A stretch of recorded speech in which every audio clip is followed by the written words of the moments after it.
দীর্ঘদিনের বৈষম্য, শিল্পহীনতা আর কর্মসংস্থানের সংকটে পিছিয়ে পড়েছে রংপুর অঞ্চল। গ্যাস সংযোগের অভাবে বড় শিল্প গড়ে ওঠেনি, ফলে কৃষি নির্ভর অর্থনীতিতেও আসেনি কাঙ্ক্ষিত পরিবর্তন।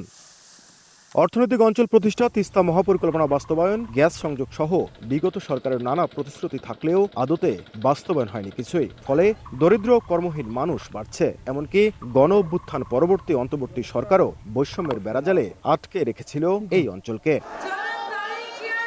ত্রয়োদশ জাতীয় সংসদ নির্বাচনের মধ্য দিয়ে সরকার গঠন করে বিএনপি জোট। নির্বাচনী জনসংযোগে প্রধানমন্ত্রী তারেক রহমান নিজেই উত্তরের উন্নয়নে বিশেষ পরিকল্পনার কথাও জানিয়েছিলেন। বিএনপি সরকার গঠনের সাথে সাথে যত দ্রুত সম্ভব দ্রুততার সাথে আমরা তিস্তা ব্যারেজ মহাপরিকল্পনার কাজ শুরু করতে চাই। এই এলাকার মানুষের সাথে কর্মসংস্থানের সমস্যা না হয়, সহজে যাতে কর্মসংস্থানের ব্যবস্থা করা যায়, সেই জন্য আমরা এই এলাকাকে শিল্প অঞ্চল হিসেবেও গড়ে তুলতে চাই। অন্যদিকে স্থানীয় সরকার, পল্লী উন্নয়ন ও সমবায় মন্ত্রণালয় মির্জা ফখরুল ইসলাম আলমগীর, দুর্যোগ ব্যবস্থাপনা ও ত্রাণ মন্ত্রণালয় আসাদুল হাবিব দুলু, সমাজ কল্যাণ, মহিলা ও শিশু বিষয়ক মন্ত্রণালয় এজেডএম জাহিদ হোসেন এবং প্রতিমন্ত্রী হিসেবে ফরহাদ হোসেন আজাদ পানি সম্পদ মন্ত্রণালয়ের দায়িত্ব পেয়েছেন। ফলে বেড়েছে প্রত্যাশার পারদ। তবে বিশেষজ্ঞরা বলছেন, উন্নয়নের জন্য আলাদা মাস্টার প্ল্যান প্রণয়ন জরুরি। রংপুর বিভাগকে কিভাবে উন্নয়নের মূল স্ট্রিমে নিয়ে আসা যায়, তার জন্য অঞ্চল ভিত্তিতে কাজগুলো করতে হবে। কৃষিভিত্তিক শিল্প